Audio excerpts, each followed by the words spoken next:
Hello guys, this is your friend and we are back with a new fanfic. What if Naruto was the Emporer of Uzumaki clan and start training trip with Jiraiya, part 3. And if you enjoy this fanfic then please press the like button and subscribe to my channel for more fanfic like this. Now let's start the fanfic. It was midnight. Naruto was sitting by the window of his hotel room, alone in the darkness. It was fine, he was used to the darkness. So many times he'd sit through in his apartment, not even realizing that the sun had already set. How disappointing, Jiraiya said as he appeared within the room. Naruto glanced at the Sannin for a moment before looking back outside of his window. The night was truly a peaceful time, perhaps a bit of his favorite time. Back in the hidden leaf, it had been his moment to be free, to feel like that whole of Konoha was off his back. What are you looking for, sensei? I thought I'd see you getting some action, the perverted Sannin said in a sad tone. Like I'd allow you to get that close, Naruto said in a calm tone. Sometimes it is best to just know people, sensei. Friends are not truly bad people to have around. Jiraiya frowned. I think you have a different definition of what a friend is, it is certainly not the same line as I do, the Sannin stated. It was strange to hear from Naruto. On the outward everything looked fine because Naruto didn't avoid people like they were a plague. He actually talked casually and smiled with people, but there was a certain distance that one could not push through. Naruto didn't like going personal. There was always a side of him that he didn't want people to see, a side of him that Jiraiya wanted to know and thought getting closer slowly would change things. It hasn't been working all too well so far. Naruto didn't reveal too much behind that mask of indifference. He had his moments when he let out a couple of things, but it was far and few between the storylines, far in between for him to piece together. It was almost as if he only released details when he knew you wouldn't be able to make something out of it. That is something else to say, sensei, Naruto said. But to get to know people is a good thing. They may not become your friends, but they certainly become people you can connect with. In your line of work, you cannot do much with those connections. But what would be the use of making connections, in your part, I mean? Who knows? Naruto responded with a shake of his head. Sometimes people do the most ridiculous things that you really cannot begin to explain. This again, Jiraiya frowned. It wasn't going to take him anywhere. What do you think about the shinobi world, Naruto? Jiraiya asked after a couple of moments of silence. Naruto eyed the Sannin at the corner of his eyes but didn't offer an immediate response. What of the shinobi? It was kill or be killed. Rule or be ruled. If you have power, you can do whatever you want and no one will say anything unless it affects their interests, but if the benefit outweighs the losses, a blind eye can be turned. No one did anything without expecting something in return. But Jiraiya knew this world. He understood it better having spent much time traveling and having fought in past wars. It was another test. The temptations of this world. He was always being tempted in each corner he turned to, wasn't it? What does it matter what I think about this world, sensei? Naruto asked in a curious tone. It matters, Naruto. Your view of our world shapes your ideals, your dreams. Jiraiya said in a firm tone. Everyone has a thought and everyone wants something. We all have duties to our villages but we still have dreams. Some shinobi dream nothing but services to their village, Naruto said. He thought of Itachi at this moment. But yes, that attitude is based on what is important to them. To determine that, you do need to have a view on the world around. If you can say those words, why do you need to ask why your view matters? Jiraiya asked with a raised eyebrow. Then again, Naruto could simply be speaking his thoughts but not something he actually believes in. This trait bothered him. There were many times he couldn't tell if Naruto actually believed in what he was saying or was simply just saying it. My question was to you, on your personal level, sensei. Naruto said calmly. You can say you need to know because you are my sensei, but haven't you said that a student should always carry the teachings of his master? You get an apprentice to share your dreams and carry on with your will. That has been the desire, hasn't it? It was indeed true. He had shared his dreams with the AIM orphans and he'd heard of the good that they had been doing. It had honestly surprised him. But he had been happy. Yet sad that they ended up dying. In our situation, it doesn't really look like you are doing what I want. You have your own goals, and although you seemed interested in my dreams, you have not made any commitment. Jiraiya started firmly. I am your sensei, I must know where you stand. If it is the wrong path, I need to be able to correct you. If the path is good, I need to be able to assist you as your sensei. I see, Naruto said. I have wondered, Jiraiya. But I still cannot form a conclusive view of the shinobi world. There is a lot of bad than good. Should I do something about it? Should I simply be loyal to my village and do what is best for it? I cannot yet answer those questions. Naruto shook his head lightly. If you need help with understanding something, please talk to me, Naruto. I know you prefer to figure things on your own, but you have friends, colleagues to help you in such cases, Jiraiya said in a hardened tone, just to drive the message through. I have not been shy in asking questions, Jiraiya-sensei, Naruto said. But I have always decided for myself. It is true that I was close to the Sandaime, but he did not have the same kind of influence on me as you would have on your students. I loved the old man because he loved me. But I formed my ideas depending on how I saw things. Perhaps Jiraiya should have seen this as a red light blinking, but he wanted to have hope. There is nothing wrong with being independent, but be careful. You don't want to stray too far. Without observing and listening to other people, you are likely to cloud your own thoughts and drift away from reality. With my past, I cannot drift away from reality, sensei. I know what is real and what false hope is. An illusion one paints to live in glory, Naruto said. Why did you bring this up? Tsunade wants to know what your thoughts are about Uzu. If the Uzumaki have indeed revived and offer you an invitation, would you accept it? This question again. People were really too curious. But could he fault them? He was the only Uzumaki living in the Hidden Leaf, and with his past, they had to be curious. They must be dying to know. Naruto thought perhaps that if some villagers knew about this, they'd certainly wish that he go home. Most people in Konoha have forgotten about the clan. They didn't even know where the symbol on their shinobi vests came from, and yet, they knew very well that their founding father, Hashirama, was married to Uzumaki. Maybe she was just Mito and Uzumaki was nothing more than a name, just a meaningless name. Ignorance. If they came now, I would reject the invitation, Naruto responded while staring at the Sannin. After saying that, he turned his gaze outside of the room. Why? You are a proud Uzumaki.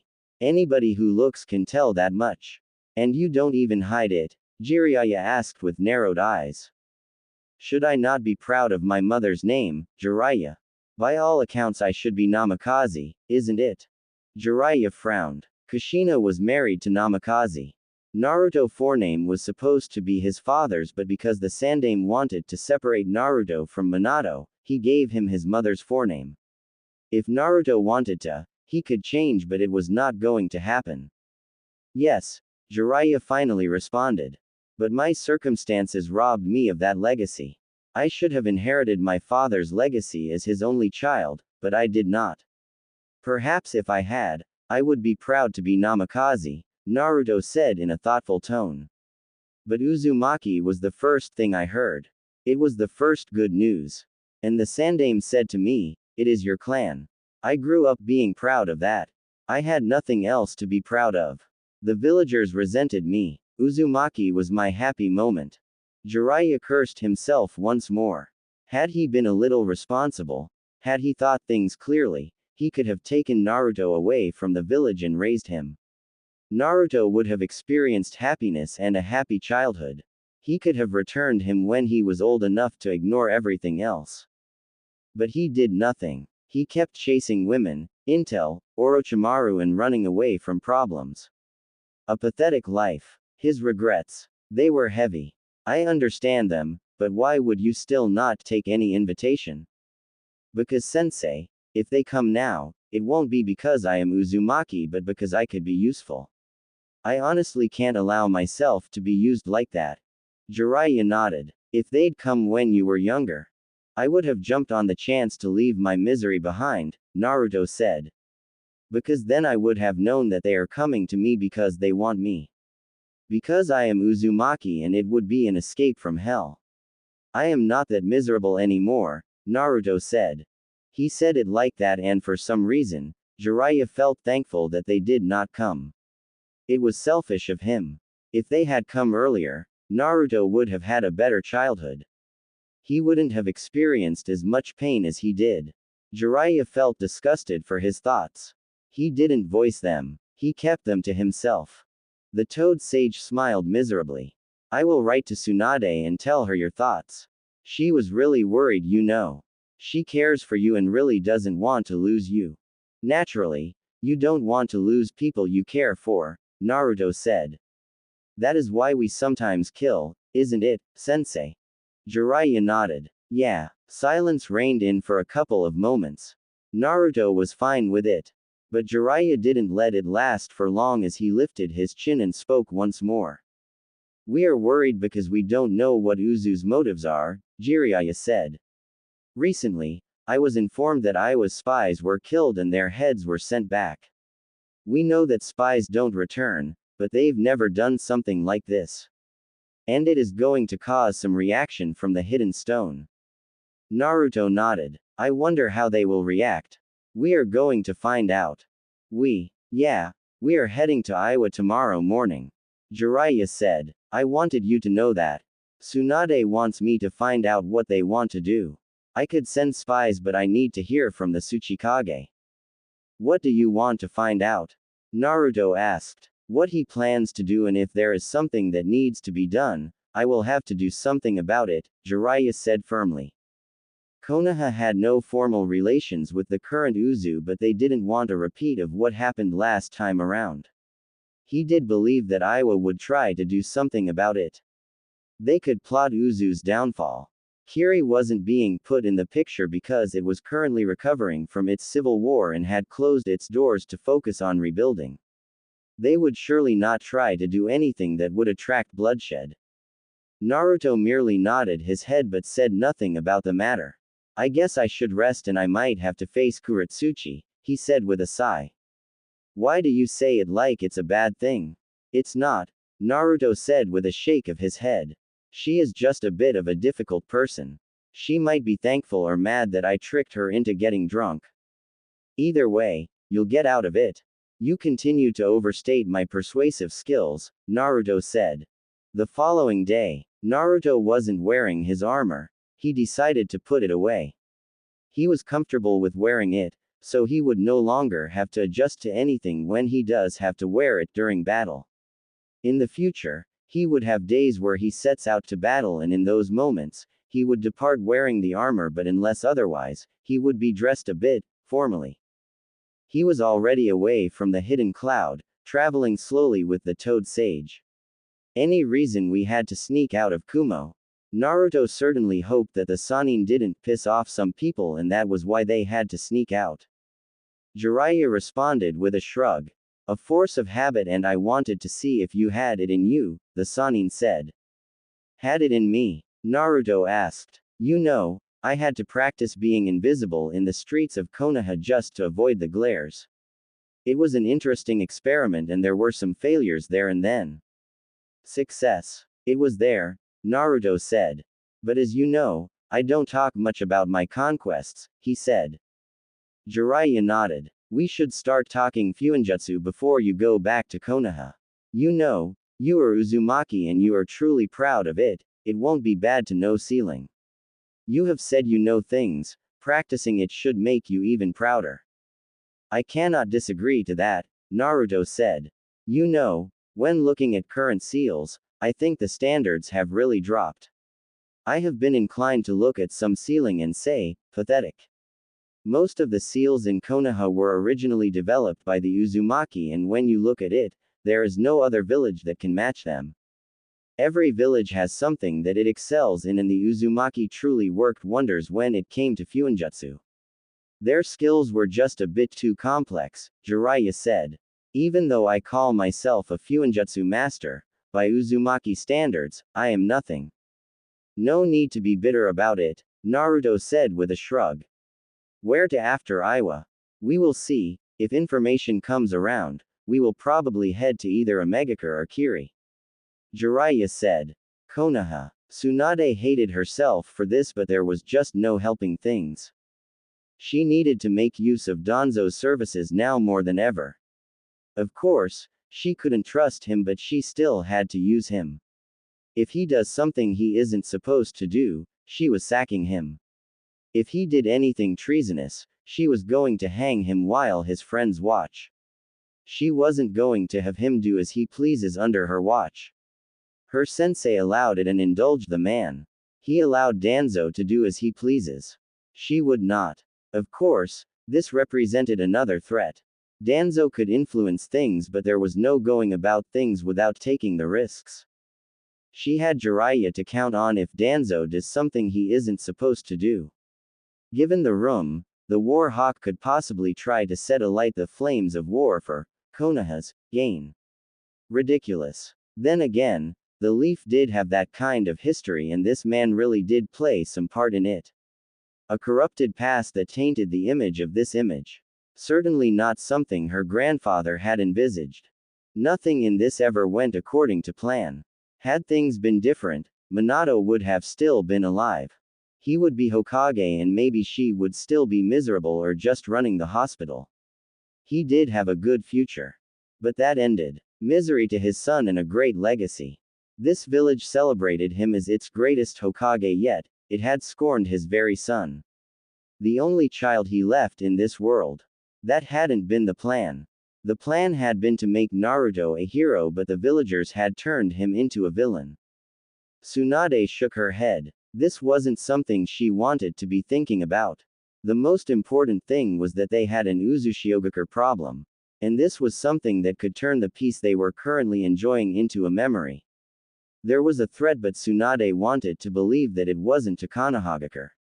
If it was to Konoha, they would have to fight to protect this village, their home. She did wonder though, what would Naruto do if Uzu turned out to be the enemy? Would he fight his clansmen?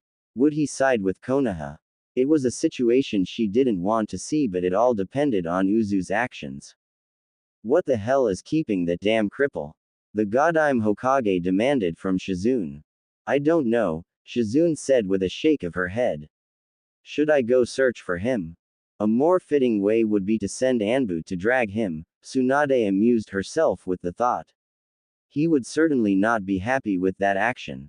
She wouldn't even be surprised if he marks the Anbu who manhandled him for death in the near future. There was no need to go that far nevertheless. The War Hawk walked into her office, with a pale teen by his side. The Godime glanced at the teenage boy for a moment before looking back at Danzo. He had sent the list of his operatives to her. She had studied the list but hadn't done anything about it or even commented regarding it. He delivered something she could touch. He'd passed the first test. What do you know about Uzushiogakure? Tsunade asked before Danzo could say anything. That damned village. If Danzo really wished, or if he was the Hokage, he would have already sent people there to determine its motives, strength. If it was dangerous, he wouldn't be against its elimination. If it could be used, he would send shinobi for a takeover mission. But he wasn't the Hokage. This naive woman was the one who was making the decisions. Well, there was also the little problem that he couldn't get information out of Uzushiogakure. The people he'd sent had been refused entry. They couldn't even get on boats in the first place. If they got in, they would be turned back at the gates. The village truly had ways to keep people out. He wasn't doing everything he could nevertheless. He'd avoided killing people because he didn't want to attract any attention. If you are referring to the current Uzu, then not much.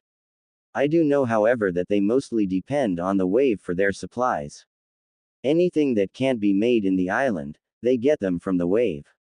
I do suspect that they either control the country or have a rather strong relationship with them. What do you mean by that? Tsunade asked. The wave country still sends its mission requests to us, and nothing has changed in the way it does things. Yes, nothing has changed because they don't want to attract attention. Tsunade looked thoughtful for a moment. She hadn't thought of investigating the wave because it wasn't the problem. But at this point, it was the only nation that had a relationship with the whirlpools. If this was true, then they would have had some information. Unless, why don't you know something? If Uzu depends on the wave, then obviously it will look at the nation as an asset. Most likely someone from Uzu is within the nation. Danzo shook his head. The wave has grown over the past couple of years, someone was behind it. It does seem that the people there credit Uzu for the changes, he explained lightly.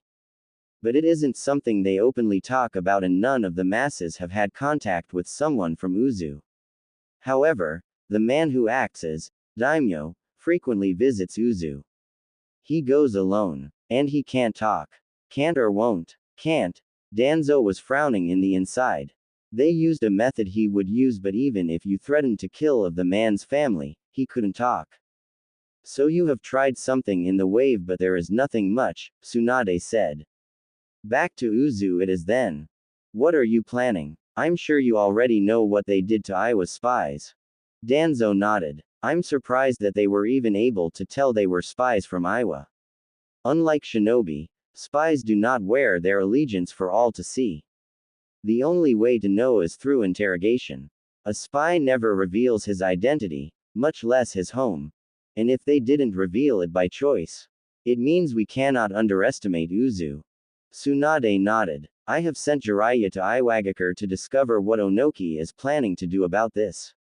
But I want you to do what you can to find as much information as you can about Uzu before we make a move. Danzo nodded. What of the Kyuubi's Jinchuriki? Naruto, Tsunade said sternly. It is Naruto. Danzo stared at the slug princess for about a minute before finally speaking. Naruto, Danzo was forced to say. He is finishing his training trip and will return within 2 to 3 months. Tsunade said. That is all I am saying to you. You should have no interest in him. He is my shinobi and my problem, if he is a problem. It becomes more than your problem when he can threaten the very security of this village, Danzo stated in a calm tone. You should now know already that there is nothing much about his childhood in our records because Hiruzen made sure all records were destroyed. I will tell you something you don't know. There is also a suspicious moment where Hiruzen took Naruto out of the village for about 2 weeks. He said he was taking the boy to train in secret. I tried to tail them, but I lost track of them. He would not say what the training was about, nor did Naruto show in any changes in his skills. But if the boy isn't a Fuinjutsu master, I don't know anything. What do you mean by that?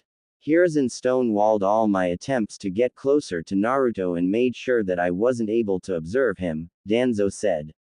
However, I did observe Hiruzen himself. He visited Naruto almost every day in his apartment.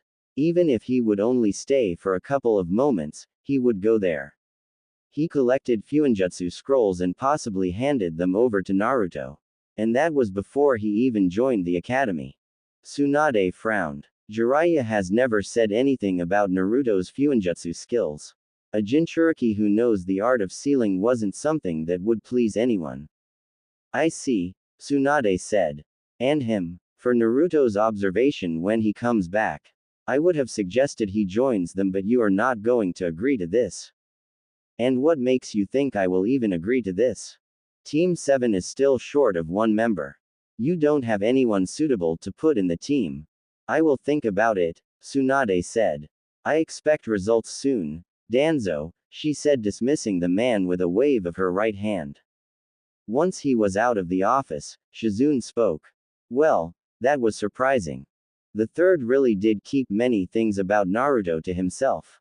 It was almost as if he didn't want anyone to find out, Tsunade said with a shake of her head. But Jiraiya has been with him for these years and he still hasn't done anything to raise anyone's suspicions.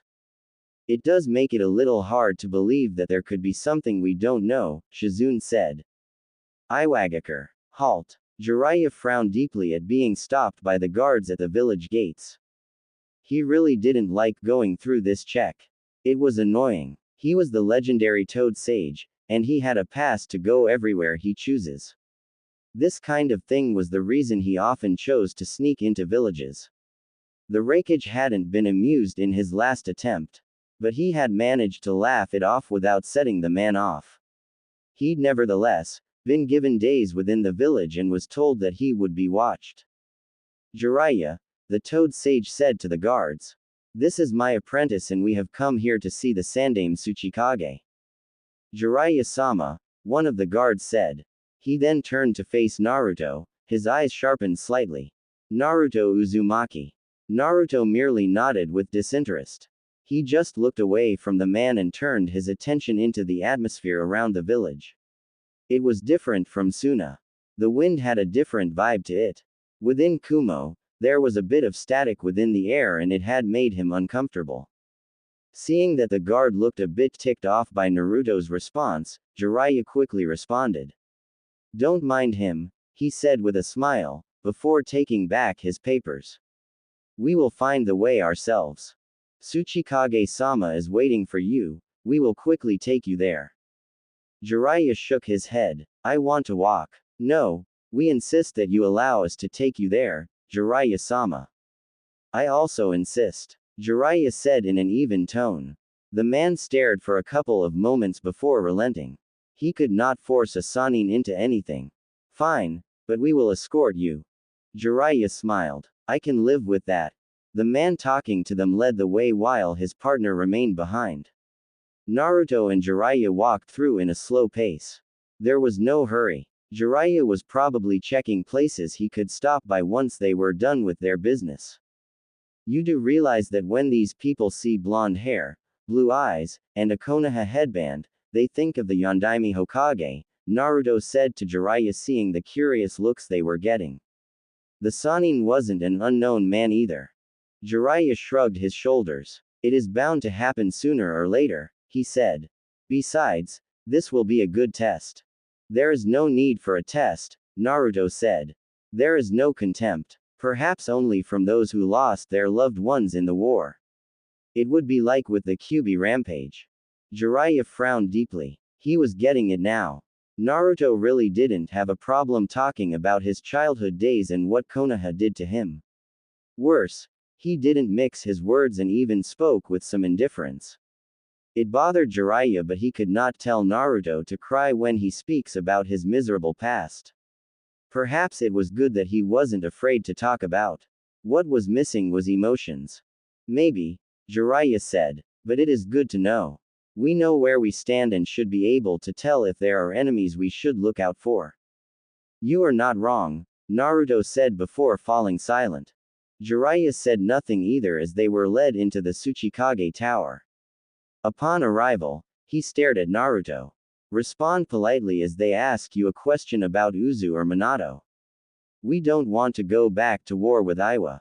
Do I look stupid to you? Naruto asked the Sannin. Jiraiya blinked once before shaking his head. I will accuse of many things, including being disrespectful to your sensei, but you are not stupid. Good, Naruto said as they entered Onoki's office. The Sandaime Tsuchikage didn't offer both Naruto and Jiraiya any smile as they appeared before him. He had only even accepted this because he thought he could get some information regarding Uzushiogakure.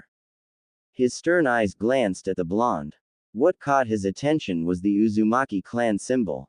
He nearly glared, but he was sure he would still be able to recognize the symbol even if he was blind. The Uzumaki represented a problem. But it wasn't one that gave him nightmares. He could solve this one. He just had to move carefully. This is rather bold of you bringing in Uzumaki here when they are proving to be a problem, Onoki said, facing Jiraiya. The Toad Sage shrugged a bit carelessly. Naruto is my student and a leaf shinobi. He has no connections to Uzu. But he is Uzumaki. I didn't deny that, Jiraiya said in a hardened tone. Naruto isn't the reason I came here. But his clan is, Onoki interjected before the Sannin could finish.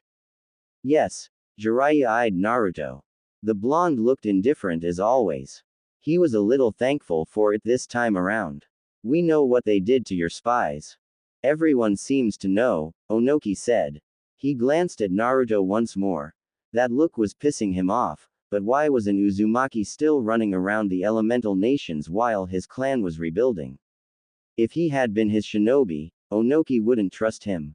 Everything would just be suspicious, especially if he was going to walk with the symbol of the clan proudly drawn on his chest. Before its destruction, Konoha was allied to Uzu. Do you have contact with the nation? Jiraiya shook his head. We are in the dark about it as everyone else is.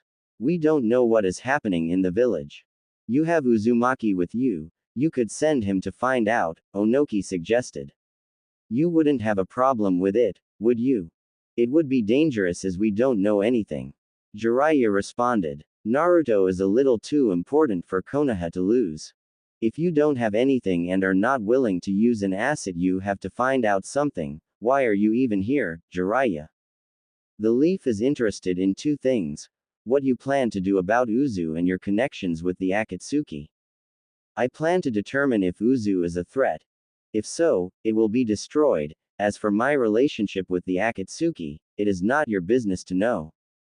Jiraiya frowned. He should have known that Onoki would say something like that about Uzu. It was dangerous and would cause unnecessary tensions within the elemental nations. Konoha was still technically allied to Uzu. If Iwa was going to do something without being provoked, Konoha might be forced to step in. They did nothing while Uzu was being destroyed the first time. They could not sit back the second time. What would the villages who depend on the Leaf for protection even say? Konoha would lose friends. But if they tried to stop Iwa, it would be war, and that was something they were looking to avoid. What do you have to say about that, Uzumaki? Onoki asked Naruto. The blonde shrugged. Nothing. Really, he said with indifference. Oh, I thought you'd say you would fight for your clan, Onoki said. He would have marked the blonde as someone who must be killed if it had come to that. Tsuchikage-sama, I want Takati. The doors burst open at that moment as Kuretsuchi stalked into the room and stared at Naruto. She grabbed him and twisted him around. You bastard. Naruto smiled. It is good to see you too, Kuretsuchi. She glared and dragged Naruto out of the office. Onoki sat speechless for a moment. Did they know each other? I think they met a couple of months ago. Onoki was silent for a moment. I hope nothing is happening there, Jiraiya, he said in dangerous tone. The Toad Sage acted as if he was oblivious to the danger. If the young ones find love, it is up to us to guide them in their love rather than stand in their way. I hope you heard me, Jiraiya. I am not losing my granddaughter to Konoha. You have little faith in her. You think she'd be willing to leave Iwa for love? Jiraiya asked. Let us get back to the subject at hand, Tsuchikage-sama. The Sannin gave the old man a stern look. He would not allow Onoki to dismiss him like that when he had clear intentions of destroying another village. This just made him think about what Naruto had said when they were talking about the issue. Iwagakure was going to do the wrong thing, and more to that, this was war. This world didn't need another war. The Uzumaki didn't deserve it. Not after what was done to them in the past. Looking at things, Jiraiya didn't think that Uzushio would have the might to face off against any of the great nations. Iwagakure perhaps by quantity had the largest military power. They had even outnumbered the Hidden Leaf in the past war. Then again, Konoha had been fighting in all wars around that time. The Leaf never missed out on a war. Never. Onoki looked towards the door for a moment before facing Jiraiya.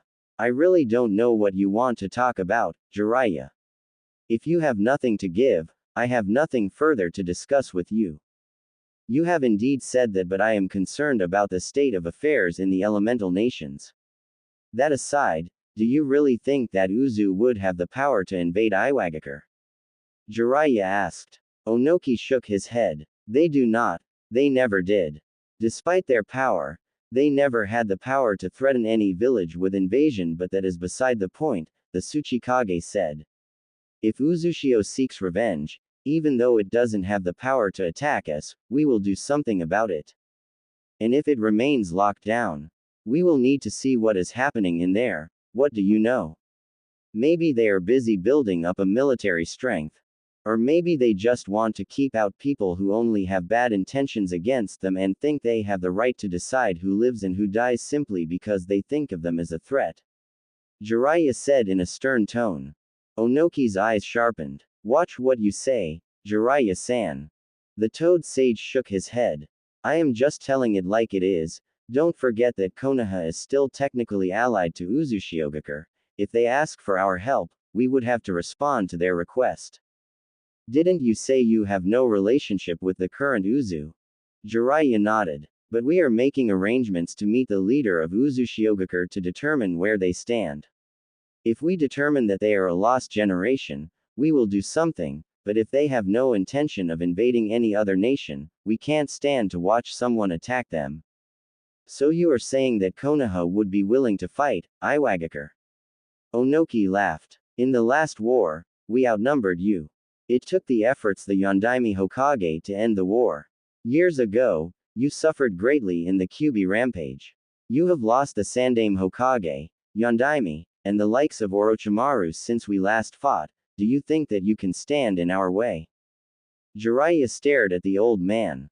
Regardless of how you look at it, that was a not-so-subtle threat. What are you saying?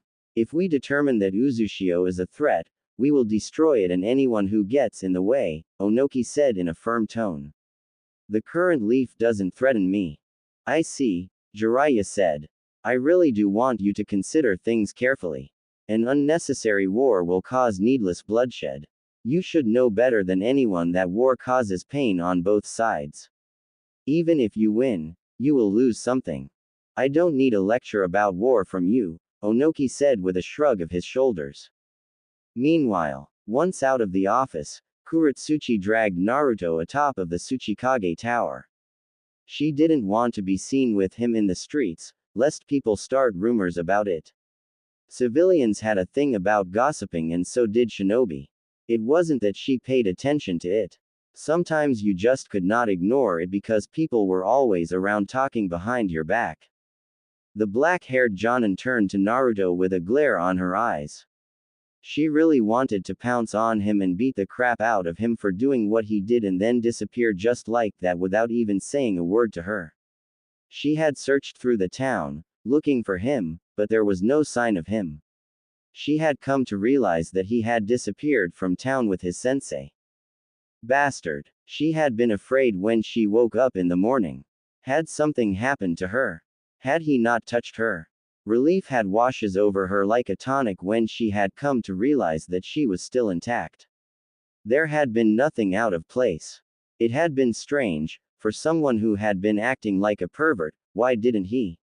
It wasn't that she wanted him to do anything. Getting drunk hadn't even been part of the plan. She was never going to drink again. Not like that. You disappeared without saying a word. I am here now, Naruto said with a small shrug. It would have been painful if I had taken advantage of you after getting you drunk. But I don't swing that way. Despite everything, I have some moral integrity. Kuretsuchi snorted. What do morals have to do with being shinobi?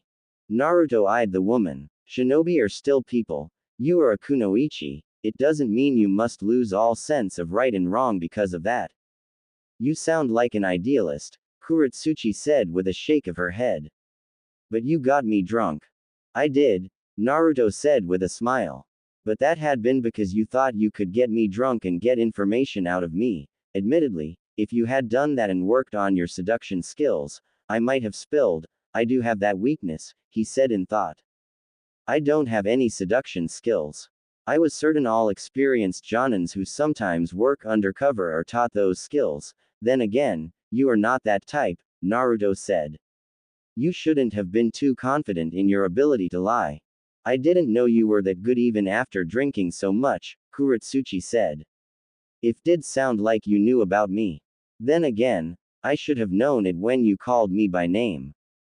It happens, Naruto said before turning to look at Kuretsuchi in her eyes. It seemed like you didn't tell your grandfather about our encounter. I couldn't tell him. It is embarrassing. Naruto laughed. I hope my sensei doesn't mention it by mistake. he said with a smile. The old man wouldn't think twice before he puts me on a leash for a couple of more years. Kuretsuchi said. With how things are, I shouldn't even be talking to you. It might cause some problems. Then why are you talking to me? I couldn't just ignore you after our last encounter. Naruto shrugged. It's not like we shared a bed the whole night and then I decided to make a run for it in the morning, he said easily enough. Think of this as a chance to get close to the enemy. Kuretsuchi narrowed her eyes. She looked ready to battle him there and there. Are you an enemy? What if I am? I'd kill you now. All of Iwa's enemies must be dealt with. With those terms, even if I was an enemy, I wouldn't tell you. If it wasn't because you are a leaf shinobi, I'd use other means to get you to talk. Although you are still ranked as a genin, your relationship with a sannin is troublesome. If you were ordinary, I wouldn't care. Spoken like a villain. This was something Naruto was seeing that would become a bit of a problem. This woman was willing to do anything to secure her village's interests. It was no longer just about security but anything that could benefit Iwagakure. If stabbing a friend in the back had to be done for Iwa to gain new business that would help, she was probably willing to do it. If this woman couldn't change her thinking, Naruto was to watch his back with 4 eyes and to have someone watch him as well. The good thing about dealing with people you knew had this mindset was that you always expected it. There was no need to feign surprise or shock when they try to stab you. You wouldn't even have a problem cut them up because you never trusted them to begin with. The woman shrugged. I am Kunoichi of Iwagakure. It is my duty to protect it. I wouldn't be doing any service if I allowed a known threat to walk free. Naruto shook his head slightly. Overzealous, he muttered. But for now, you are not grabbing me by the throat because you don't want to be the one to start a war with Konoha. She nodded. But I thought you were going to become my friend, getting to know me better so that you can see if I am an enemy you need to kill or a friend you must keep. Naruto said. Kuretsuchi was silent for a couple of moments before responding. I hadn't been thinking about it. I didn't think you were serious. You could have been lying even. You really can't trust what a shinobi says. You can't trust a kunoichi either, he said. You continuously lied with a straight face. I was honest with you and even treated you well after you got drunk. Don't try to make me feel bad for you. I'm just stating the obvious, Naruto responded calmly. It is up to you to decide how you take that. But hopefully, you take my offer and decide to be a little honest. Until then, Naruto turned away to leave. Kuretsuchi grabbed him, to stop him from leaving. Wait, she said. She cursed herself for sounding a little desperate when she spoke that word. She quickly shook off the look on her face and stared into the back of the blonde. She would not show any weakness. Naruto looked into the heavens with a smile. Kurigakure. The hidden mist. His former home, a land that was once blessed with so many bloodlines. Yet, the normal people saw them as curses. They saw them as stains that needed to be removed from the world. They had been driven away and the village plagued into a civil war. Kiri would certainly be a very powerful nation if it wasn't because of its bloody past, a past that Haku had somehow managed to escape from with the help of his former master. Haku really did miss the man. He had died being useful. But he was alive again. Someone had been sacrificed for him to return to life. And he had been shown his master's actions upon being shouted at by Naruto. Oh, what a good person Naruto had been, on the outside it seemed. Deep inside, there had been a mystery. But not everyone seemed to be aware of it. This was his second chance to live, to do things differently, to make something out of his life. But he had another master, the Emperor, the person who gave him this second life. You really look like you are lost in thought, Gurren said to Haku. They were being escorted towards the Mizukage's tower by 2 shinobi and along the way, the ice user hadn't said a damn thing. Haku glanced at Gurren with a smile. I was just thinking about the past. Past? Gurren frowned at the thought. Her past was with Orochimaru. That sadistic bastard. She smiled bitterly at the thought. Wasn't she like him in that regard? In any case, she had ended up leaving. She had escaped him. Yukimaru was the reason. Perhaps it was the guilt, a ridiculous feeling. Gurren had never thought she would be able to experience it. But she had grown attached and her master had gleefully said he knew it would happen. She was no longer needed there. He had found a new host who was admittedly better than her. Yours was a roller coaster, Haku said of Gurren's past. I don't know much about yours. We have different positions. But once we are done, we will work closely together. You'll learn a couple of things, Haku said. I am going to be removed from my post. Gurren was a bit alarmed by this. She loved her current job regardless of how tiring it was. There was danger, but being a kunoichi was danger to begin with. Not necessarily, but you won't take on as much responsibilities as you do now, Haku said. They are still busy fixing up everything on their part. And some people are still busy with training. Once that is done, they take over. And what are going to do? Work closely with His Majesty, Haku said. We'll also be his guards when he travels outside of Uzushio. What of those two? Oh, those two, their job isn't to protect His Majesty, but they have other roles, Haku said. I actually come from this village. But I left when I was younger. It was a long time ago. Is that one of the reason you were sent? Likely, Haku said with a nod. I'm going to be the representative and you will be my guard. Don't forget that you still have that mission. It's going to be difficult when we are being watched like this, Gurren said with a frown. And we have to leave before the day ends. Well, we can't afford to be away from Uzushio for a long time, Haku said. Well, find way to make things work. We can't go back home without any result. Gurren really hoped that failure wasn't treated with death. She hated that kind of principle, but she had been told that she wasn't to punish anyone for failing to do their jobs. It was part of the job and no one had to die for failing. They just had to learn from their failure, but if they continued to fail, they would be removed and shown to another department. Hopefully, Gurren said. Failure doesn't click well with my language, she said as they arrived at the door of the Mizukage's office. She wasn't used to this kind of thing. Well, at least Haku would be talking. Gurren didn't do diplomacy. She used force to get what she wanted. Mei looked up from behind her ask as the two people from the hidden whirlpools entered her office.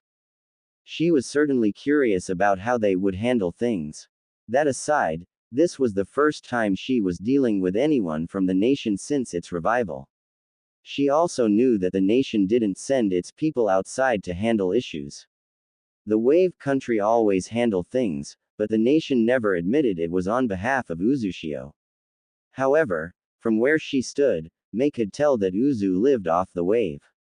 She didn't bother standing up to greet the two, but she did smile. Her smile became a little sly when she caught the eyes of the handsome young man walking beside the purple-haired kunoichi. She could tell, though, they were both capable shinobi. Haku smiled and greeted the woman. Hello, Mizukage-sama, he said quietly. Haku Yuki, representative of the Emperor of Uzushiogakure, he pointed at Gurren. This is my comrade, Gurren. She is acting as my guard. Hold on, Mei said with a stare. Did you just say Yuki? Are you from the Yuki clan? Haku nodded with a smile. Yes, I was born in this village, but after my clan was killed, I was forced to flee. Admittedly, I almost died, but I was saved. Who would have thought that a member of the Yuki clan would still be alive at this time? And not to mention now, wearing a headband with the symbol of the Uzumaki clan. Disturbing, but this was due to their past. A past where bloodline wielders were not celebrated but hated as people hate Jinchurikis. Mei thought it had been nothing more than jealousy. Either way, she now had someone from her village allied with another nation and he was just willing to admit it like that. That was perhaps the most disturbing part. They had no records of him, so he was probably just a civilian by the time he left the village. She frowned at the thought. If only she had found him first.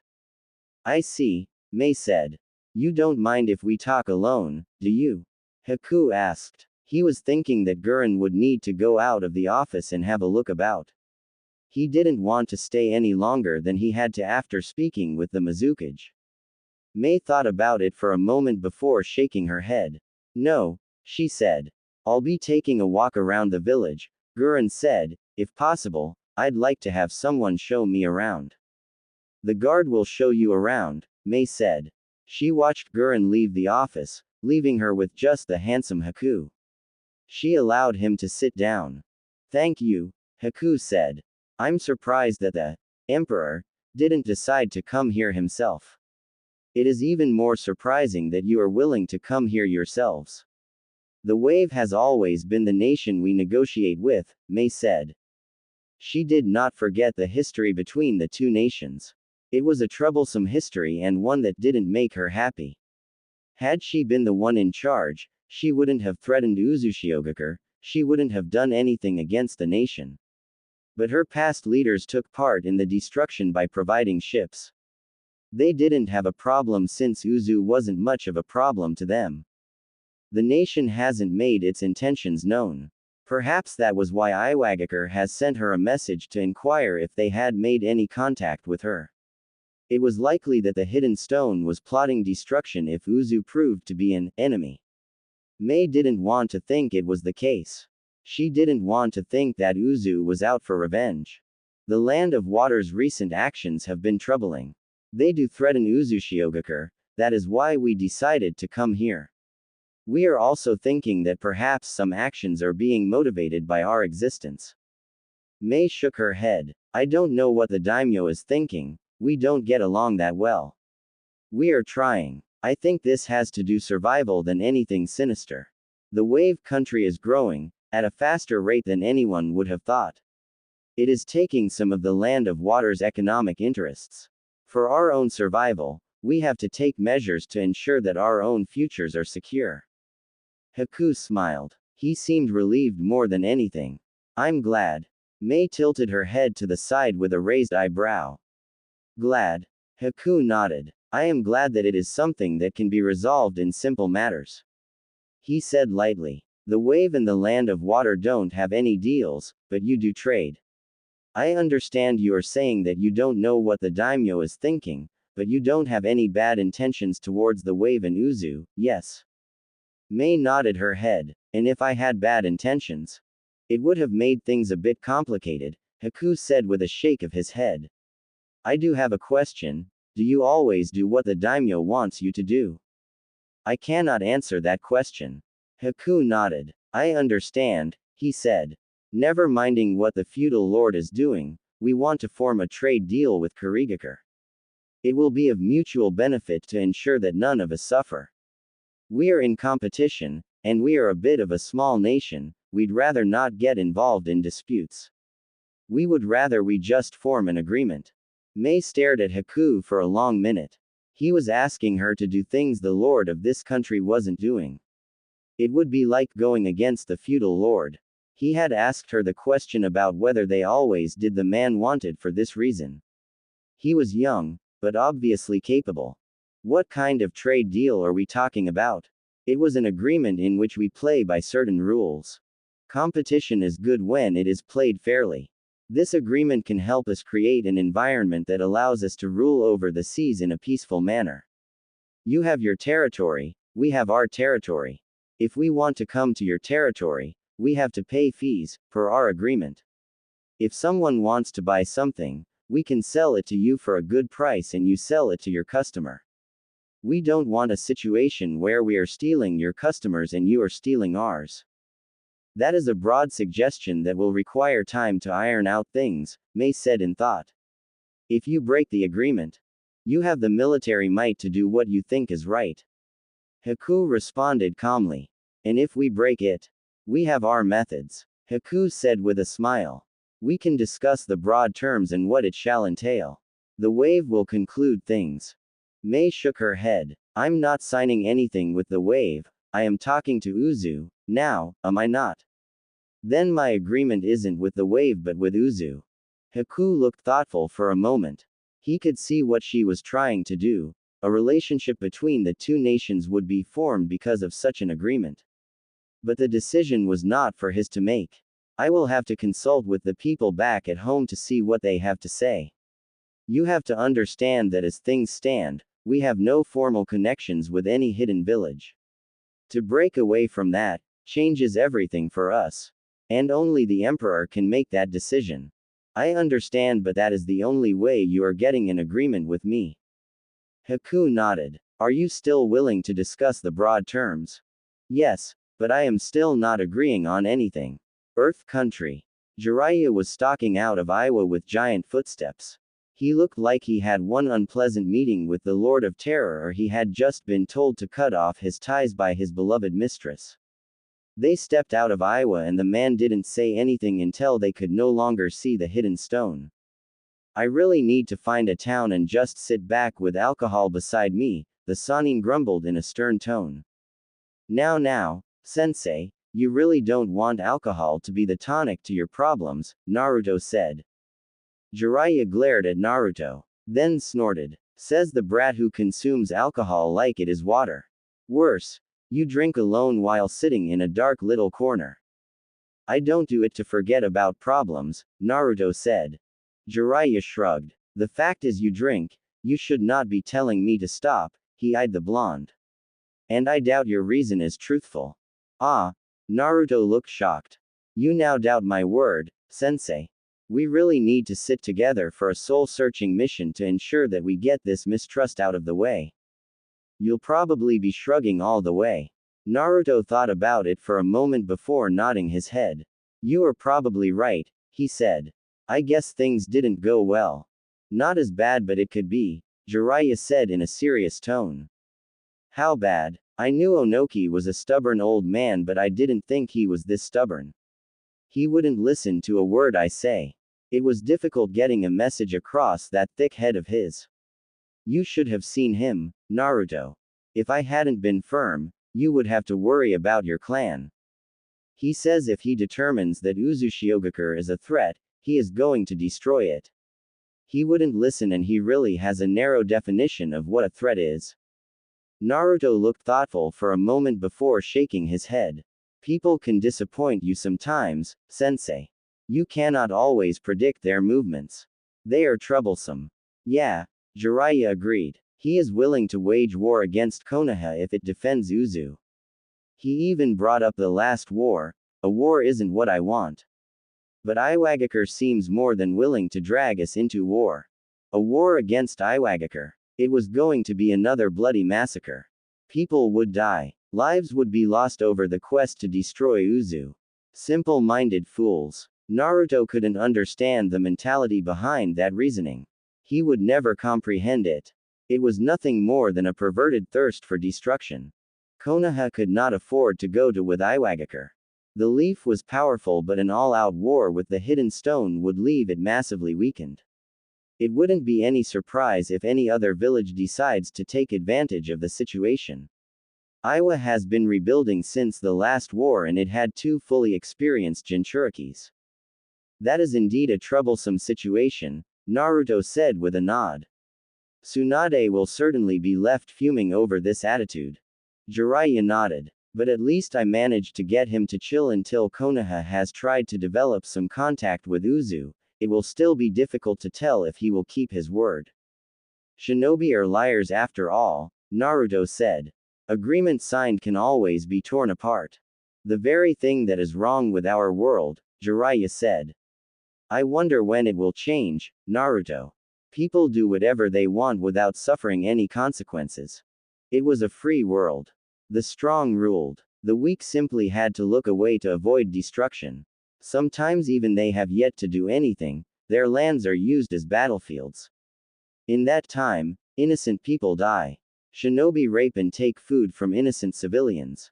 It was war. Anything could happen. Just making it out alive was all that mattered. It didn't matter if you lost all of emotions and moral integrity. Naruto shook his head. He wasn't the one who to speak about emotions. Perhaps I might join you for that drink, sensei. And we can talk about this. Jiraiya grunted. How did things go at your side?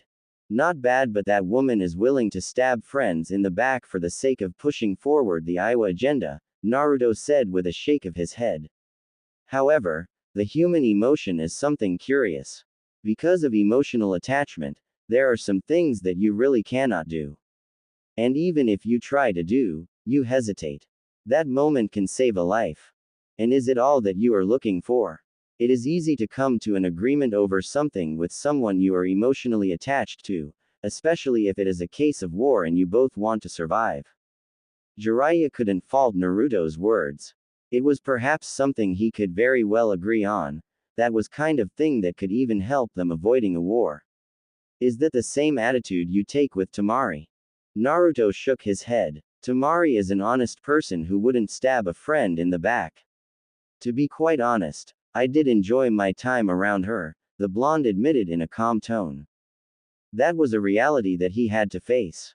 Although he didn't want to get too attached because of his own associations, Naruto did realize that he couldn't deny himself an opportunity to be a friend to someone.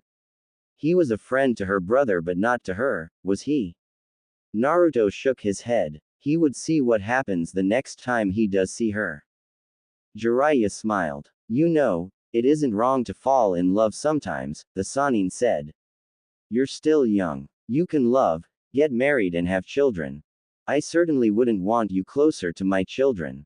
I'm certain if I have a daughter, you'd already be measuring just how much of a beauty she would be in the near future, Naruto said with a pointed look. You really wound me, Naruto, Jiraiya said with a hurt look on his face. Have you no faith in your sensei? Naruto shrugged. When you start acting like you can be trusted, maybe I will have some faith he said. You are talking about me. What of you, sensei? You can still love. Is your heart so wrapped up around Tsunade's chest that you cannot look elsewhere? Jiraiya frowned. It isn't her, he said. Regrets? What a miserable man you are, sensei. Naruto said with a shake of his head. He then smiled. Well, we are both miserable people, for different reasons. Perhaps this is why we are able to get along.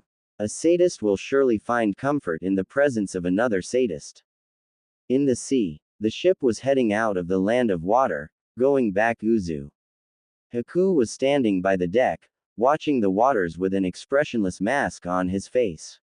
He had seen his former home. The memories had been unpleasant, but that was the place he had been born. It looked so peaceful. He really wished he'd been born in this age. Perhaps he would have experienced a better childhood. Better memories. He did wonder though, would Uzushio end up fighting Kiri over the past? Haku hoped not. Kiri was peaceful now. It had already seen too much bloodshed. And the Mizukage seemed like a good person. No, she was a good person. Haku was certain that the Emperor would like her. But when would they meet? You're gonna end up falling over the sea, Gurren said as she walked over to Haku. Did things not go well? It took a couple of moments before Haku could respond to Gurren. It went well. He glanced at the purple-haired woman before looking at the water below. Just how deep was the water? If you fell, you'd suddenly be crushed by the pressure of water. Then why do you look so gloomy? Thinking of being shinobi of the hidden mist. Haku shook his head. Death will separate me from my master, he said. Just thinking about things. You know, if we are going to get anything done, Uzushio itself will have to sign the agreements. I understand the village wants to keep its doors closed, Gurren started. Is it the past? There is that, but what do you think when we open our doors to Kiri? Gurren thought about it for a couple of moments before frowning. She worked with security, she should know. It increases the chances of spies getting into our nation. Gurren almost laughed. She's just called Uzu, ridiculous. When did she start taking Uzushio as her home? Well, she wasn't complaining about anything. She was actually having fun being in the nation. That is something we don't want.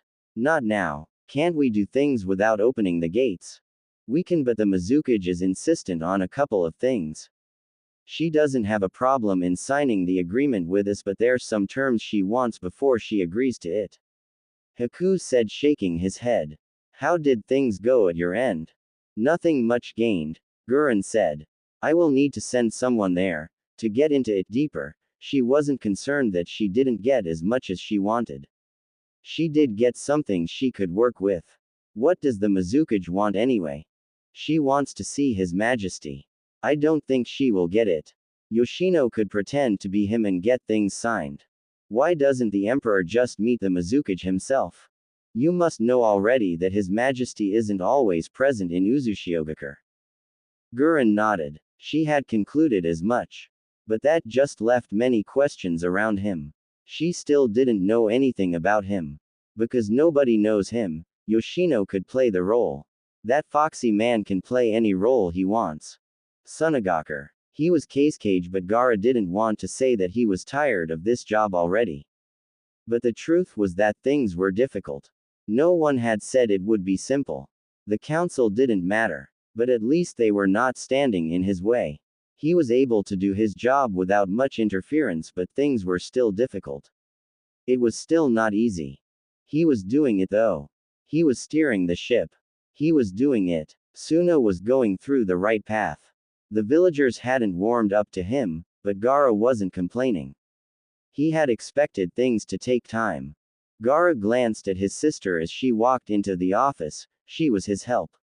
She spent time with him, helping him do some things he could not because he was busy with another thing.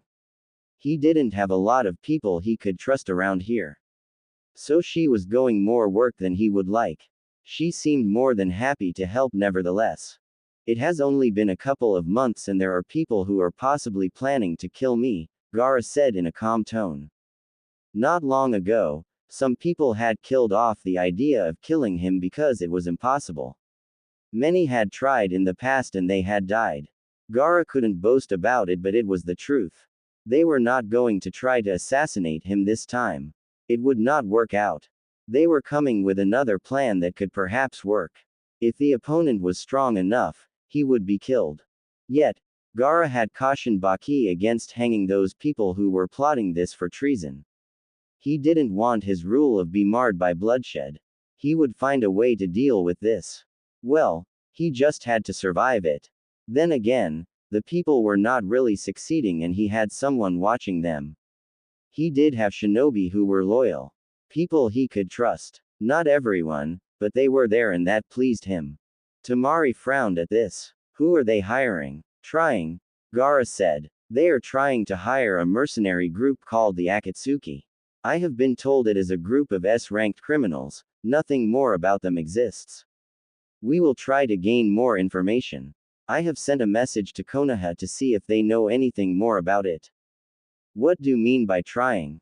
I mean they are not winning, Gaara said. It is strange. From what we know of the group, they are prepared to do anything, even if it means destroying a village. They have that power. But for some reason, they are refusing to take this mission. They wouldn't even have to take on Suna as this is planned for when I visit Konohagakure. That is indeed strange, Tamari said in thought. She shook her head. You should still be a little more worried about this, Gaara. What if they end up accepting the mission? It will be problem, but I will try to survive. I don't plan on dying, Gaara said. I suppose I could go to them and give them a sword to kill me if they really want to do it. I will have a couple of words for them. You are not going to do that. Gaara managed a tiny smile. I still have to figure out something before I head to Konoha. He said. Naruto still hasn't gone back, has he? Tamari shook her head. No, she said. That's a pity, Gaara said. I was hoping that we could see him. They were still in the Earth Country and Naruto still found time to follow his obsessive ritual of staring into nothingness while sitting by the window. Jiraiya didn't question it often, but with a few revelations that the blonde has put forward, he worried. Not for the sanity but what was actually going on in that head of Naruto that his body could just switch off like that. If you wanted to kill him, now was best chance to do. He rarely reacted on first movement.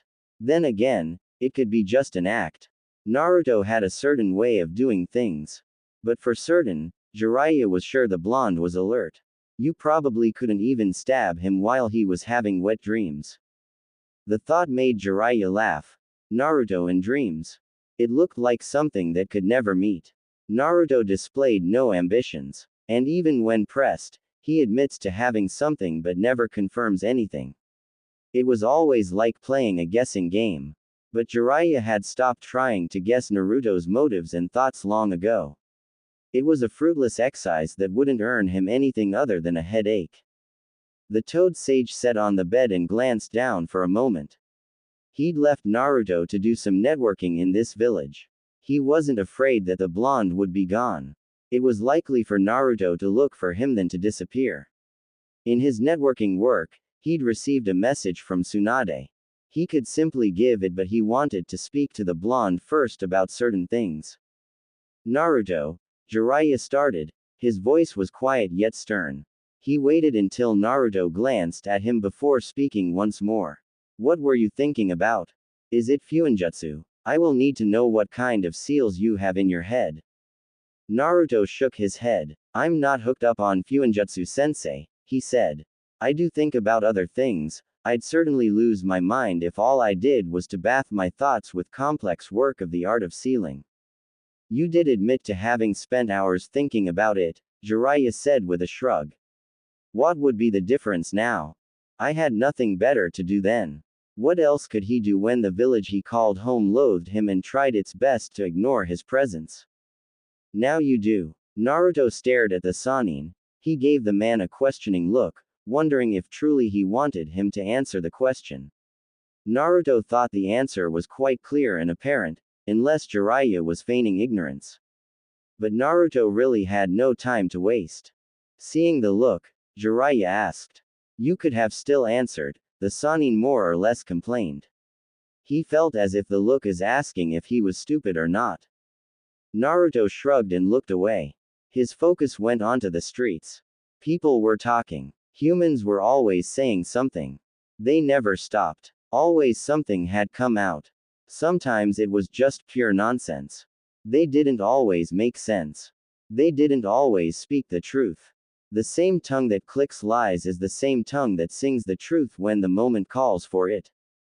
I'd rather not indulge in obvious things, sensei, Naruto said before pausing as he thought of what had been on his mind before Jiraiya came. I was thinking about Kumogakure.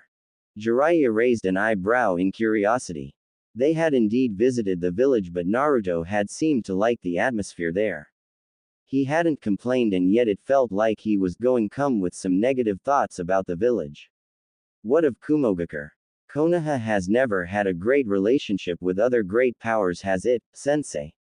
According to the Sandaime Hokage, although the first Hokage did everything in his power to form better relationships, nothing fruitful ever happened, Naruto said. Suna has only been Konoha's ally because it depended on us for its survival, and the leaf basically captured Shukaku for it because it didn't have competent shinobi to do it. Konoha was the one who subdued most bijus. Kumogakure has always been power hungry. It looks fine, but it's a bloodthirsty village that will do anything for power, the Hyuga incident. It even tried to kidnap my mother, just for her special chakra. The blonde glanced towards the Sannin. It is curious, isn't it? Jiraiya's eyes narrowed. What is? How did Kumogakure know about my mother? Jiraiya frowned deeply. He could not answer the question. He could not. He didn't even try thinking deeply about it because it was the past and bringing it now would just cause problems. I don't know. I would assume so, but you also don't have any interest in finding out. Naruto's voice was indifferent and he was no longer looking at the Sannin. I don't want to focus on the past, Naruto. What will it change knowing about it? Shouldn't we be focusing on the future? Naruto could not forget the past. He would not. The past was what caused his misery. He did think of the future. In fact, it was because he thought of the future that he thought deeply about the past. We should, Naruto said with a small nod of his head. But it still doesn't take away my curiosity. My mother was brought to Konoha for the sole purpose of becoming a Jinchuriki. She was chosen amongst her people in the Uzumaki for this reason. But it wasn't something that everyone was supposed to know. Only people concerned were supposed to know, and yet, Kumo caught wind of it. Jiraiya frowned. Someone probably told them, or they were just good at gathering intel. These kinds of theories were the reasons he didn't want to think about this. It was just going to bring up conspiracy theories that would lead them to trouble. Always something unanswered when it comes to the Uzumaki, Naruto said with a shake of his head. Well, at least now Kumo seems satisfied with its two Jinchurikis. I wouldn't put it past them to attempt to recruit you if they thought they had a chance, Jiraiya said with a sneer. The great nations are always thinking about themselves and what they can do to improve their power. It doesn't matter if they have to topple another village. As long as they think the risk was worth the gain, they will do it. Naruto nodded his head. It is a world where power means everything. Those who get the best services and more mission requests are the strongest. Jiraiya was silent for a couple of moments before asking. What brought this on? Iwagakure. Onoki. That damn stubborn old man. Jiraiya really couldn't understand why he had to view things with the fine margins in which he saw them. The Uzumaki hadn't threatened anyone. He didn't even think that they had the power to threaten any of the great villages. Then again, even before, they hadn't threatened anyone. But Onoki didn't care for those reasons. He did not care. He was unapologetic for his village's actions. There was no way around it though. He just had to try to make sure that Konoha confirmed with Uzushio that all was well. But it might still be not enough with Onoki. There was that possibility, and it was something that made Jiraiya to think deeply about this because he could see the clouds of war looming over them because of this. Onoki is just being stubborn, Jiraiya said. It is hard to believe that he has lived through all wars, the Sannin said. The Sandaime Hokage had been very different. He wasn't like Onoki. He knew the pain of war, but Onoki didn't seem to care. Perhaps it is because he has experienced all those wars that he doesn't have a problem with starting another one, Naruto said lightly. Well, I am sure you will figure a way out, sensei. I thought thinking about this, you'd be thinking of a way out. Naruto shook his head. I was merely thinking about the reasons why people do what they do and Kumo's unchecked hunger for power. What did he expect? Naruto didn't speak much about doing anything that could change things. He was so different from his father. Naruto didn't even speak about how well he would serve the hidden leaf. Jiraiya decided to drop the matter and turn on something else. Princess Koyuki has specifically requested your services, Naruto. Oh, from the land of snow. Jiraiya nodded. Here is one particular thing. She is going to Uzushio. Jiraiya watched Naruto without blinking. He wanted to catch any reaction that might be amiss. But there was none. Not even a slight twitch. It was only silence. My ancestral home, Naruto said in thought. Konoha must be quite happy about this. I get to see Uzu, and all eyes will be watching if I will still go back. No doubt I'll be watched to see if something happens. I can't deny that I am also interested in seeing your reaction at being home, the Sannin said in a firm tone. But I want to admit this will give me a good opportunity to get into the village to try to gather some intel. If you get inside with the princess, you will be able to see the emperor. A truly convenient opportunity for you, isn't? You make it sound like it was planned. Naruto faced with Sannin with a smile. We don't have people with such powers, now do we, sensei? Jiraiya didn't like Naruto's smile. There was a bit of mysteriousness about it. It was nothing dark, just the unanswered questions about it that bothered him. She is going to arrive at the port in the frost. 3 days from today. Snow, cold, Naruto said. But what can you do when you have been requested by a princess, and this one is a real princess, pervert sensei? Jiraiya knew who Naruto was referring to, but he merely shrugged. You must have made a good impression for her to specifically request you personally as her guard. But of course, since I am your sensei, I have to follow. I would be more than happy if they turn you back, Naruto said, eyeing the Sannin at the corner of his eyes. You know, they must know who you are, and allowing you to go inside would prove to be a dangerous task. There is that possibility, but I am going to be part of Princess Koyuki's security. They can't turn me away, Jiraiya said with confidence. Naruto shook his head. Only if Koyuki refuses to abide by the demand to stop you from entering the village. Jiraiya frowned. That would be problematic. This was his chance to gain something on Uzushio and be able to tell something to Onoki that will perhaps ease his foot on the war gas. He had hopes. He wasn't sure what he'd find in the village would please him. But he still had to find a way inside. Koyuki's mission was convenient. Perhaps there was nothing convenient about it as Naruto seemed to suggest. Either way, she had requested Naruto. The team would be him and Naruto. You just have to make sure it doesn't come to that. Me? Naruto asked. But I don't control anything. Like you, I will be just another hired muscle. She requested you. You must have a way with her, the Sannin then grinned. If you are planning anything, you have to let me in. She is not only famous, but she is a beautiful woman. If you want something from her, go get it yourself, Naruto said. I ain't helping you with madness. Don't be like that, Naruto, Jiraiya whined. I know you like older women. But still. Naruto spoke before the Sannin could finish speaking. That isn't something I ever admitted. I don't have a preference. As long as we are able to get along and the person is a woman, not a child, I don't have complaints. Jiraiya brushed those words aside. Will you make sure she stands by me? It is important that I get information on Uzushio before Onoki decides to do anything. We were already talking about how power-hungry Kumogakure can be. We don't know how they might react to this. You couldn't get anything out of the wreckage. Jiraiya frowned deeply while shaking his head. No, he said. He wouldn't even discuss the matter with me. Dismissed anything I said. Strong man, Naruto muttered. They probably think they don't need anyone and can handle everything by themselves. I don't know if it is just arrogance or confidence. Either way, it doesn't really matter. Are you going with me? Frost. Jiraiya shook his head. We will meet in the Wave Country. I trust you'll be able to protect the princess along the way.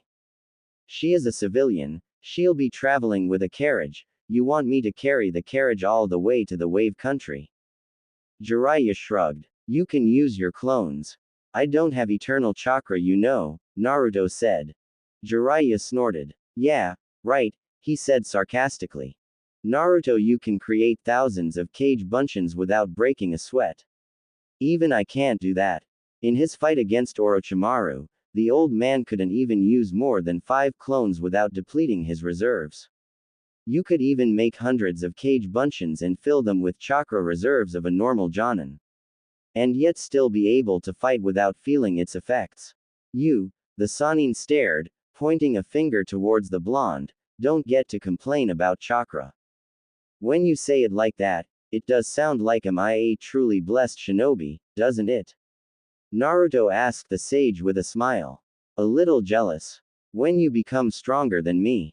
Naruto smiled. Is it any longer a question of when, Jiraiya-sensei? The blonde asked calmly. Shinobi of this generation are not strong as your generation, isn't it? They didn't even have to go as far as Jiraiya, but during the days of the Shodai Hokage. There was him, Madara and Tobirama. But now, who did they have? Perhaps someone like Guy if he uses all the 8 gates, but that was just death. The past generations lived in times of war. They had to be strong in order to not only survive but to protect their villages. Jiraiya said, these days are peaceful. You're not forced to go to war when you are young. Well, with the tension in the air, we are bound to have something in the future. That is why we must always be prepared for anything, Naruto said calmly. I guess I should depart as well. I want to travel a bit quickly. He was going to have to go through the sound. There was a possibility of being seen, but if he blitzed through the country, he could make way without meeting any trouble.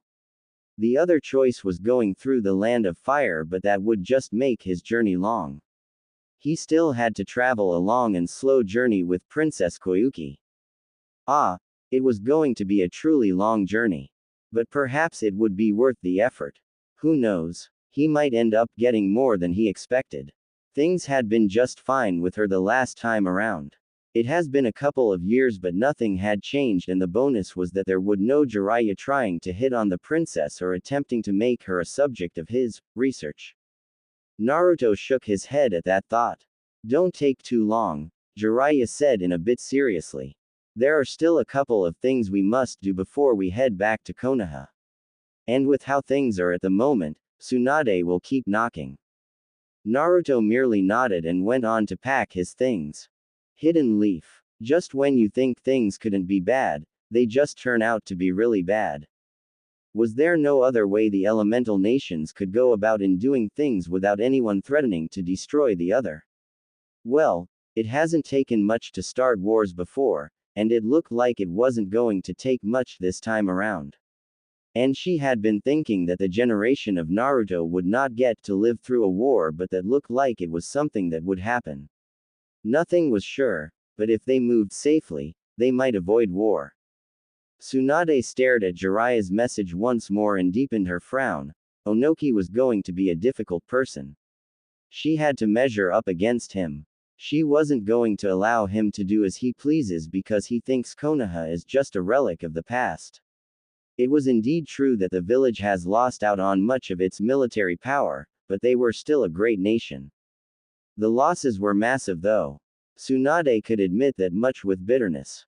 The military strength of the Uchiha was no more, Minato was dead, the Sandaime was gone. Even though he was old, he still had his presence in mind. He would have still been the professor. The Kyuubi incident also killed many, yes, massive losses indeed. The slug princess looked up when Shikaku walked into the office. She permitted him to sit down before talking. I have called you here because you're the Jonin commander and I need to know the status of our elite shinobi. Tsunade said in a serious tone. Shikaku looked curious but he didn't want to think deeply about it. If Tsunade was asking such a question, there was something happening. Well, he had thought that there would be something that would happen soon with the revival of the Uzumaki. There were so many great nations involved in the mess that it wasn't something that could be ignored. It isn't as good as it was during the Third War, Shikaku said. Unlike other nations, Konoha has taken a relaxed stance in training its shinobi. This is due to the Sandaime Hokage's policies. We have been enjoying the peace without being conscious that war could start any time. There had been some objections to the Sandaime's policies, but he was the Hokage and no one could defy him, doing so would be insubordination. However, the policies left the current academy being truly useless in terms of teaching students anything useful about the shinobi world. The Sandaime had always said there was no need because there was no war. They were at peace, living peacefully, there was no need to train the young ones as if preparing for war. There was the danger that if you train them preparing for war, when anything happens, you're always ready for war. You won't hesitate because you have been preparing for it. The Sandaime had been conscious of it, but perhaps he took things a little too far. It was nevertheless understandable at that time because there was no one who thought that there would be a situation that could lead to war. They could not ignore the fact that the likes of Iwa and Kumo have been building their military strength since the last war and it hasn't fought in any battle that would make it lose its best shinobi. Konoha hadn't gained anything but has been losing. Tsunade stared at the Nara for a long minute before nodding her head a bit grimly as if she was in pain.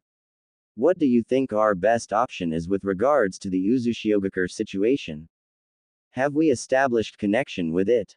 Shikaku asked. Tsunade shook her head. But Jiraiya is going there to see a couple of things.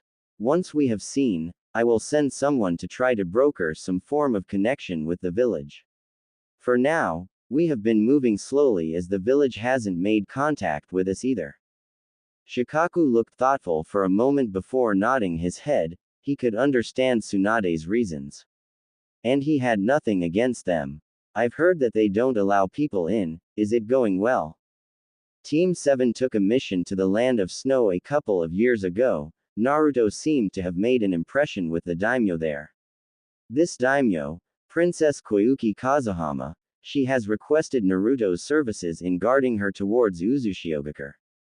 I have assigned Jiraiya as well to the request. Now this was something that opened a curious door. He didn't know if it was a good idea to let Naruto see Uzushiogakure, but they needed to see where his loyalties lie. This was a good opportunity for them to test Naruto's loyalties, and also for Jiraiya to get valuable information about the village. Isn't this a little suspicious? Everything is suspicious, Tsunade said firmly. But I cannot question the connection between Naruto and the princess. I have read Kakashi's report on their mission. I assume that she is probably going there for the Land of Snow's technology. From what Kakashi said, the Snow is a technologically advanced nation that even uses tools like chakra armors and trains for transportation. Perhaps Uzushio wants to acquire this technology.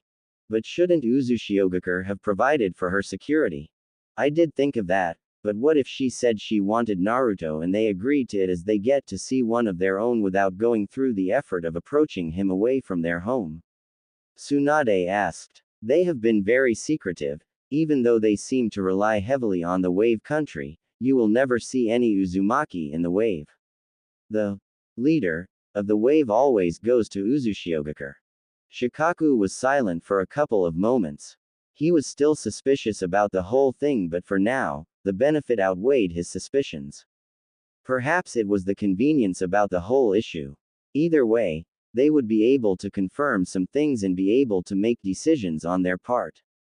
At best, I think our best option is to do things that don't threaten Konoha's security, Shikaku stated in a stern tone. It isn't just Iwagakure that was involved. I know there is a lot of mystery about it, but we know it is more than just one village that was involved.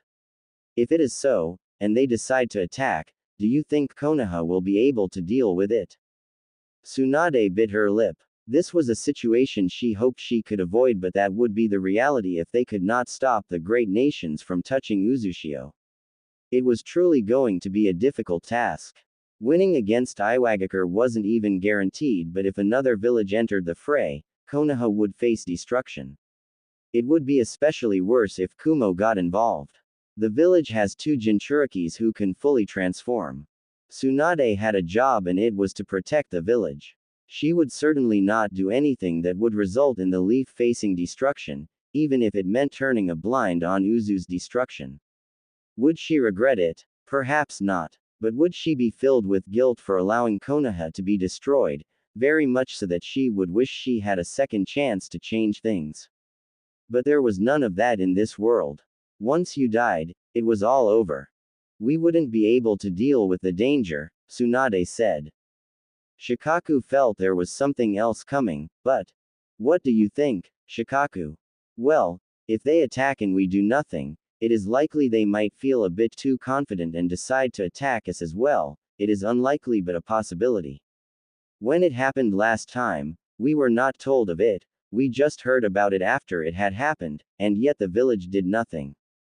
That is something that worries me about how the Uzumaki will react to our attempts to form connections with them. Trying is an effort we have to take regardless, Shikaku said. People might not know, they might not even know the Uzumaki as a clan, but those of us who know understand the importance of the clan to Konoha. The village has influenced many things about us. We still wear their symbol, and many people in the village wear the symbol without even realizing where the symbol comes from. Our Fuinjutsu is a legacy of the Uzumaki. They provided for us. When the Kyuubi had to be transferred to another host, the Uzumaki sent one of their own. And even now it is one of them who holds the Kyuubi. That is a service to Konoha that we cannot simply ignore. Even the past leadership seemed to sweep it under the rug because of the clan's destruction. Her sensei, Konoha, yes, this village was truly ignorant of how just valuable having the Uzumaki as an ally was to Konoha. But what has Konoha done for the Uzumaki? In any case, we have to improve training, place strict rules on shinobi. You will draw out a new curriculum for the academy that will overhaul the current one. Jonin senseis will have to take their jobs seriously in ensuring that their students are ready for anything. Is that acceptable? Shikaku nodded. I will work on it, he said. Should I call the Jonins who have teams to you? Tsunade nodded. Yes, I will deliver the message, but we must be careful that word of it doesn't become public knowledge.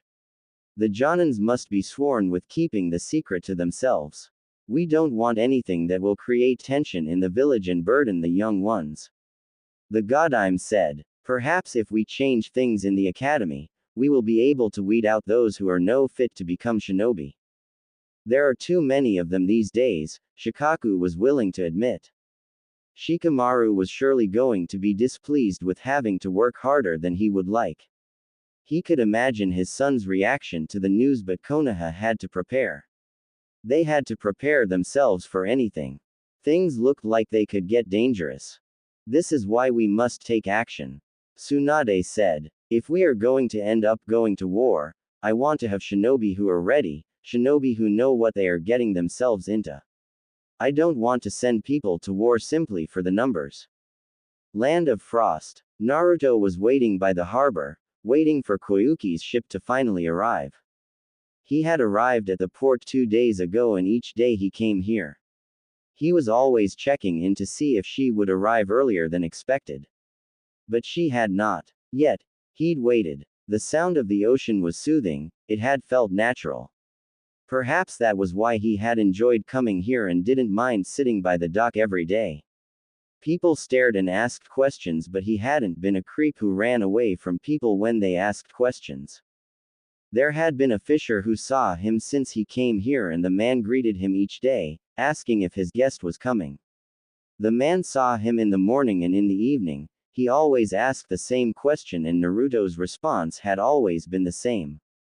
It was still early morning on this day, but Naruto was already up, feeling the cold breeze that washed over the atmosphere. It was around that time that a large ship docked with Princess Koyuki. He had smiled as he saw the woman getting out of the ship with a couple of people around her. Well, she was the daimyo, she needed her entourage. She was still an actress, she needed her guards. Naruto hoped that he didn't have to guard everyone with her. It was going to be a bothersome job that he wouldn't want to do, and Jiraiya hadn't said anything about these many people. He'd said only Princess Koyuki. Perhaps they were going to stay within this land and wait for her return. Princess, Naruto greeted with a smile. Koyuki smiled and held out her right hand. Naruto, she said as the blonde gently took her hand and kissed it, her smile brightened. You have grown, she said. What lives must grow, Naruto said calmly. You haven't aged at all, I see you're still the same charming woman as you were then. Oh, you flatter me, Koyuki said. Perhaps, Naruto responded. Are they coming in for the journey? He asked, looking at the people walking behind her. Koyuki shook her head and then turned to her people for a moment before glancing back at Naruto. No, they are staying here. Once I got out of the ship, it was no longer their duty to protect me.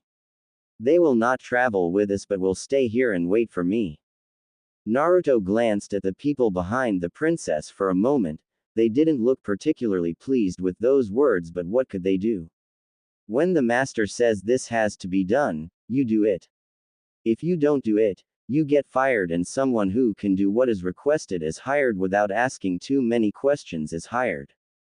Naruto didn't doubt his abilities to protect the princess against any danger. If things got too dangerous, he could always summon the toads. He hasn't been doing it recently. In fact, he has gone out of his way to avoid summoning them. Perhaps this was why the Toad Chief had stared at him with a curious glance the day he had faced Sasuke. Either way, he would have to do it if things got a little difficult.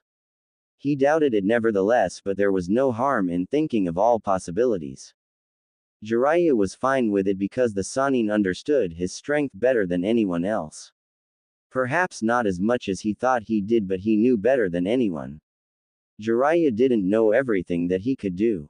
Some things had to be kept away from people. As a shinobi, you didn't always reveal your cards, now did you? You will be protected with my life. Koyuki smiled. I expect nothing less, she said. I didn't think you'd be coming alone. Well, I am not complaining. This does give me a chance to talk to you without anyone interfering. Naruto raised an eyebrow in curiosity but didn't raise his questions about the tone of her voice. Jiraiya will join us in the Wave Country. He had to go for a little detour, but you should not worry about your safety, I will take care for you. The princess nodded. She bid farewell to her people and Naruto took her things before they walked away from the port. There was a carriage waiting for them along the way. Koyuki stared at it for a moment before looking at Naruto. We are not going by land, are we? She asked. Land would be too much for her, and certainly not in that small thing. There wasn't enough room. Where was she going to bath? Naruto certainly didn't expect her to spend time sitting on that thing and then be forced to help herself behind a bush, did he? We are, Naruto said with a smile. I think you will enjoy it. My clones will carry the carriage and I will ride with you. We will camp out in the forest, eat fish, and you'll bath when we find a stream of water. It will be fun, it will be like the shinobi experience. Koyuki frowned. If there had been a route, I would have gone around the lightning country and gone straight to Uzu or the wave. Naturally, I kid about all that, Naruto said. But that is what official records will show. I have arranged for something small along the harbor on the other side of the country. However, you must know that the journey might be troublesome. In what way? The sea on that other side is filled with pirates. Naruto said. We might encounter them along the way and I will have to fight them. There might be some discomfort, but for now, we have to use that to travel towards the other side of the country. Koyuki was silent for a couple of moments before nodding her head. For a moment, I thought you were serious about traveling inland. My sensei seemed to expect me to take the route because it is the safest, Naruto said. But we can change things. You'll be more comfortable. You just said there might be some discomfort, the princess with a stare. I misspoke, Naruto quickly said with a small smile. Come on, I don't want someone stealing our ride. He walked her to the small carriage. Naruto sealed away her things in a storage scroll and then created clones to carry the carriage. Once he was done, he also stepped into the carriage and it started moving. It's comfortable in here, Koyuki said as Naruto entered. The seats were soft and didn't hurt her butt. There was enough room to move her legs. Naruto could even seat across her, but she didn't want that. Please sit next to me. I want you a little closer. Naruto didn't question it, he merely moved to her side and settled in peacefully. It was a bit relaxing. He didn't mind that there was a woman sitting next to him with a fragrance that seemed to hypnotize his senses. She really did smell pleasant. He could almost move closer and then request to sniff her a bit. But he did not. He closed his eyes for a moment as he enjoyed the feeling. You're comfortable. Any reason? I shouldn't be. It would be a little fun for me if you acted a bit nervous, Koyuki said with a smile.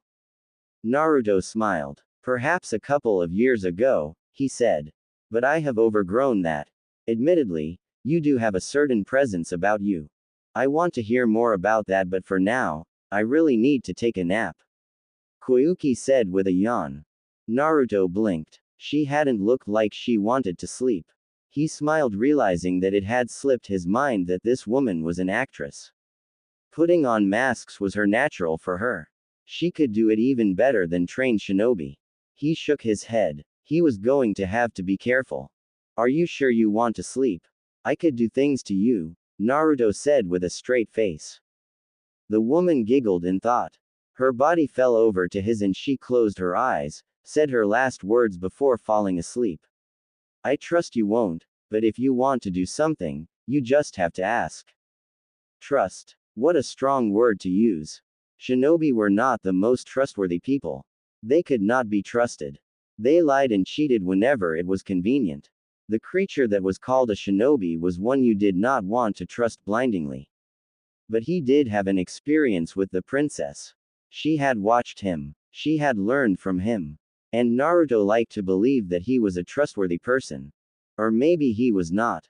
Naruto did nothing to disturb the princess from her nap. He too closed his eyes. He could afford to take a nap. He rarely took them during the day, but this was convenient. The person next to him was sleeping and the clones were keeping guard. If anything happens, he could be awoken. He didn't even think he could sleep in the sea. This was a good opportunity to sleep. And so, he forced his mind to obliviousness. Later that day, their boat was speeding through the vast waters, the sight was a little frightening. They were surrounded by water, and if something happened, they would sink to their deaths. Naruto was a shinobi, but what could he do against the forces of nature? Koyuki hadn't tried to think deeply about it, as it would make her uncomfortable with the whole journey. It was just her and Naruto, there was no need have such thoughts. The blonde was sitting by himself, his clone navigating the boat. He was with a bottle of alcohol with him, and expressionless on his face. She hadn't seen that look before.